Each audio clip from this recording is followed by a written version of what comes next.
ఇక చిత్రాంగదుడు చనిపోయిన తర్వాత విచిత్ర వీరుడు ఒక్కడే ఉంటాడు కాబట్టి తనని హస్తినాపుర యువరాజుగా నియమించేస్తారు.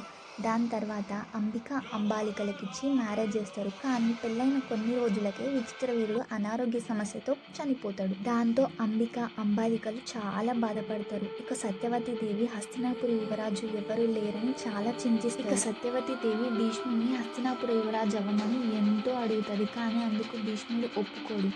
ఇక ఏం చేసేది లేక సత్యవతి దేవికి వ్యాసుడు గుర్తొచ్చి తన వెంబటే పిలిపించాడు. ఆ తర్వాత వ్యాసుని సహాయంతో సంతానం దాల్చమని అంబిక అంబాలికలకి నచ్చజెప్పుతుంది. కానీ వ్యాసుని రూపం చూసి అంబిక అంబాలికలు చాలా భయపడతారు. అంబిక భయంతో కళ్ళు మూసుకోవడం వలన ధృతరాష్ట్రుడు కూడా లోపంతోనే కళ్ళు మూసుకొని పుడతాడు.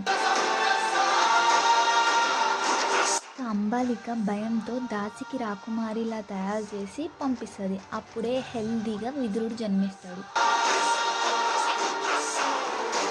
ఇక సత్యవతి దేవి రిక్వెస్ట్ తోటి అంబాలికకు పాండురాజు పుడతాడు. కానీ వీక్గా ఉంటాడు.